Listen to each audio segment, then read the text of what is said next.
Hey everybody, I'm going to show you my MTG Deck Analyzer. I'm going to give you a really quick rundown of what the point of it is, and I think you're going to love it because I'm loving it and I've got a lot of great things planned. And I'd really love you to try it out, give me your feedback, and we'll have a lot of fun, I think. Um, so I'm going to start by showing you what's public. I could go in and show you kind of what I have. Some of what I have has been published copies of it here, and I'd rather show you what's been shared already, just so you can go in and see exactly what I see. Um, so to start with, we'll pick one of my decks here, and we'll just give a quick rundown of what's going on here. Um, so for this particular deck, Sun Tzu, I've created a strategy, and it basically says I need white mana, black mana, disruption, warriors, and warrior buffs. And if you look in each of these, there are turn requirements. I need one by turn 2, for example, one black by turn 2. I want one disruptor by turn 5, and you can see there's cards already associated with these things. This is an already built deck. The way that those are associated, if you look at the deck list, you'll see these check boxes, and if this were in edit mode, this is a shared copy, so it's read-only, but if this were in edit mode, I'd be able to really just literally check any card I want, put it in any category I want. It's totally up to me. If for whatever reason, you know, maybe I'm in a landfall deck and I've got something that destroys everything when a black land drops. Well, this would become a disruptor card. It's totally up to you. You enter your strategy the way you want.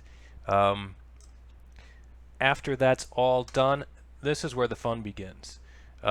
Because what you get from that is based on the requirements that you've set. So I want one white mana by turn 2. It'll tell me your basic hypergeometric distribution. You get this in most deck analysis tools out there, except for the fact that I don't think I've seen any of them that do this grouping where you can sort of tag things however you want. But it'll tell you, all right, based on the way that I've categorized my deck, I've got 89.9% chance of hitting my white mana requirement. Same with my black, 95.7% chance of hitting my disruption requirement, and so on and so forth. And then the really cool part is that because my strategy really depends on these things all happening, and again, I'm not saying it's a good strategy. I'm kind of a noob here.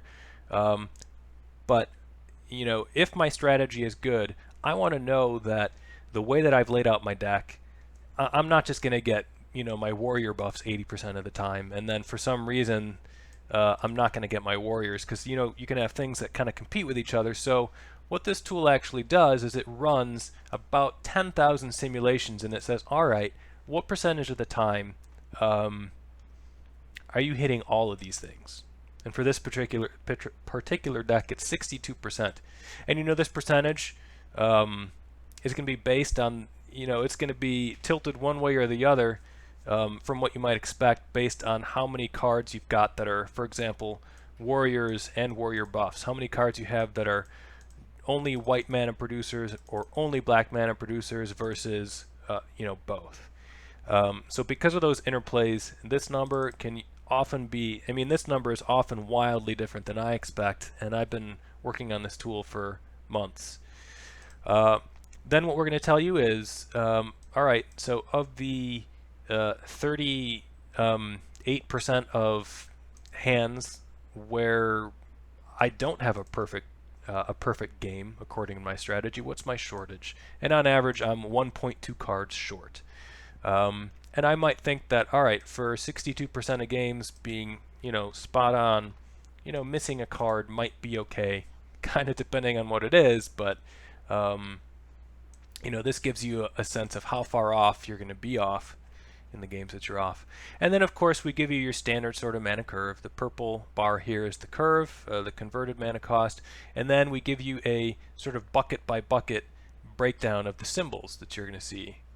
So if you're trying to plan out your mana ratios, or you're trying to figure out, like, all right, how much black mana do I need, within the first few turns, how much white mana do I need within the first few turns, you can see that it's kind of an even split here, and then maybe you need a little bit heavier black mana later on. The other thing we give you above this is a CMC median, and this is the number that basically says, half of your deck can be played for this amount or less. converted mana cost. And then the other awesome thing we give you is this graph here, which gives you the 70% sort of likelihood, you know, land draw over the course of the game. So, for example, by turn 12, you're looking at between 5 and 9 total land drawn, not necessarily playable, because you know, for example, on turn 0, if you've got 4, you obviously can't play all 4.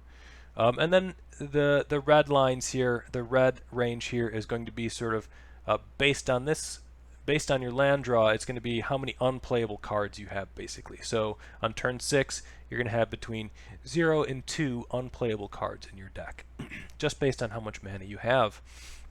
And then above here, we break it down for you in numbers so that you can get a real quick glance at how fast your deck plays and how long it plays. So we're saying here by turn 1, you can play 50% of your deck in a typical game. By turn 5, you're being able to play about 85% of your cards, and by turn 8, you should expect to be able to play all of your cards based on the land that you have drawn to that point. So that's a quick overview. In future videos, we'll walk through the creation of a deck. Oh, I forgot. You can also, you know, standard sample draws, sample mulligans, that kind of stuff. In future videos, we'll walk through creating a deck, and we'll go a little bit more in depth about how to use these numbers to tweak your deck to be a little bit better. And we'll also talk about new features that we've got in the pipe. And as always, please feel free to visit my feedback site on GitHub and make suggestions and upvote things that you want to see. Thanks for watching.